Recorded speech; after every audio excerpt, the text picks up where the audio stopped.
اگر آدمی اعلیٰ قلبی کا کے بجائے اگر اس کو پتلا کاف پڑھ لے اعلیٰ قلبی کا، تو اس کا معنی یہ بنتا ہے نقل کفر نباشر، کہ ہم نے آپ کے کتے پہ قرآن پاک اتارا۔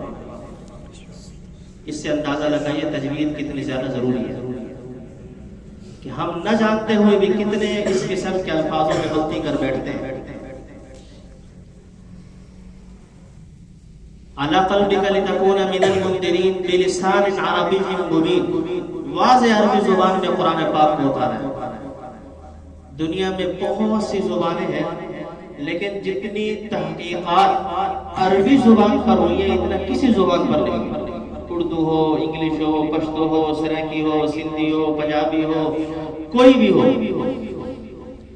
یہاں پر یہ بتایا جاتا ہے کہ فلاں حرف با ہے، تا ہے، جیم ہے، نون ہے، یا ہے، یہ کہاں سے نکلے گا؟ زبان کو اوپر کے دانتوں سے ملانا ہے یا نیچے کے دانتوں سے ملانا ہے؟ آپ نے کس جگہ زبان کو رکھنا ہے اور کیسے اس کی ادائیگی کرنی ہے، یہ سب کچھ وضاحت کے ساتھ اگر کسی زبان کے بارے میں بیان ہوا ہے تو وہ عربی زبان، ورنہ اس کے علاوہ کوئی اور زبان جس کی اتنی تحقیقات ہو نہیں بیان ہوئی۔ اور پھر فرمایا وَإِنَّهُ لَفِي زُبُرِ الْأَوَّلِينَ، یہ قرآن پاک ایسا ہے یہ پہلی والی کتابوں میں بھی آ چکا ہے، مطلب اس کے مضامین جو ہیں وہ پہلی والی کتابوں میں بھی آ چکے ہیں۔ اور اس پر احادیث پاک میں جناب نبی کریم صلی اللہ تعالیٰ علیہ وسلم کے بہت سے واقعات ایسے ہیں۔ یہودیوں سے کبھی کوئی اس طرح کی بات ہو جاتی، ان سے کوئی مسئلہ پوچھتا کہ فلاں مجرم کی سزا کیا ہونی چاہیے، یہودی چھپا دیتے، تو جناب نبی کریم صلی اللہ تعالیٰ علیہ وسلم پھر انہیں قسم دلاتے کہ تمہیں اس خدا کی قسم جس نے حضرت موسیٰ علیہ السلام پہ تورات کو اتارا ہے، کیا تورات کا حکم یوں نہیں ہے؟ تو پھر وہ مانا کرتے واقعی ایسے ہی۔ لیکن اس قرآن پاک کا یہ احساس ہے کہ پہلی والی جتنی کتابیں تھیں ان کے اندر مضامین تو اللہ کی طرف سے تھے لیکن الفاظ نبی کے تھے، اور قرآن پاک ایسی کتاب ہے الفاظ بھی اللہ کے ہیں، مضامین بھی اللہ کے ہیں، اور اس کو مضامین سے سمجھ کر پڑھنا وہ بھی ثواب ہے، بغیر مضامین کے سمجھ کے پڑھا ہے، بغیر مضامین سمجھے پڑھا ہے تب بھی ثواب ہے۔ حضرت امام احمد بن حنبل رحمۃ اللہ علیہ، چار امام میں سے ایک امام گزرے ہیں، ان کے بارے میں منقول ہے کہ ان کو خواب میں اللہ تعالیٰ کی زیارت ہوئی، تو انہوں نے اللہ تعالیٰ سے سوال کیا کہ باری تعالیٰ سب سے بہترین عبادت کیا ہے؟ تو اللہ تعالیٰ نے فرمایا کہ تلاوت القرآن، قرآن پاک کی تلاوت کرنا۔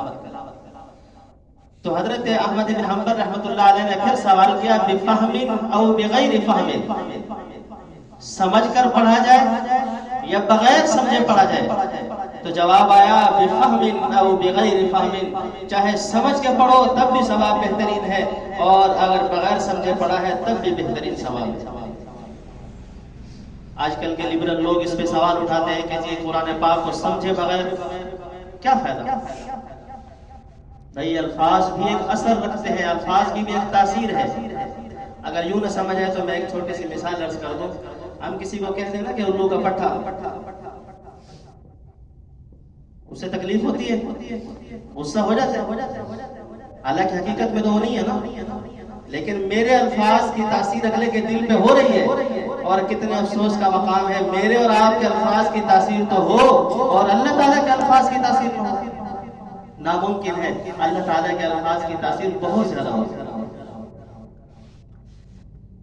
اور یہ قرآن پاک ایسا ہے کہ اللہ تعالیٰ نے ہر دور میں آج تک اور تا قیامت تک اس کا چیلنج رہا ہے، رہ رہا ہے اور رہے گا،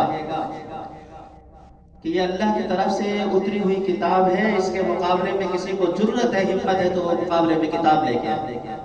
ایک جگہ پہ فرمایا فَأْتُوا بِمِثْلِهِ، اس جیسی کتاب لے کے آؤ، کوئی نہیں لایا۔ پھر اللہ نے فرمایا چلو بھئی ہم چیلنج کم کر دیتے ہیں، فَأْتُوا بِعَشْرِ سُوَرٍ مِثْلِهِ، قرآن پاک کی 114 صورتیں، ان میں سے 10 صورتوں کے برابر کوئی لے کے آؤ۔ کوئی نہیں لایا. پھر فرمایا فَأْتُوا بِسُورَةٍ مِثْلِهِ، اس جیسی ایک سورت تو بنا کے لے. کتابوں میں آتا ہے کہ کچھ شاعران نے اس وقت کے اپنے سرداروں سے کہا تھا کہ ہمیں راشن واشن تنخواہ سب کچھ دے دیے جائے، پے ادا کر دی جائے، تو ہم اپنے گھر میں بیٹھتے ہیں اور انشاءاللہ اس قرآن پاک کے مقابلے میں کچھ نہ کچھ بنا کے لے آئیں گے. اور پورا سال وہ اپنے گھروں میں بند رہے. سال کے بعد جب وہ اپنا مخصوص کلام بنا کر لائے قرآن پاک کے مقابلے میں، تو ان کے سرداروں نے انہیں قتل کرا دیا کہ یہ تم بنا کے لائے ہو. کہاں قرآن کے مضامین، اس کے اعلیٰ نمونے، اور کہاں تمہاری ایسے بےہودہ اور بیکار باتیں. تو قرآن پاک کا ایک اپنا مقام ہے، ایک اپنی تاثیر ہے. اللہ تعالیٰ نے فرمایا، بلکہ یہ تو صرف انسانوں کے لیے نہیں، باقی جتنی اللہ تعالیٰ کی مخلوقات ہیں ان کے لیے بھی تاثیر رکھتے ہیں. قرآن پاک میں آتا ہے جنات نے جب قرآن پاک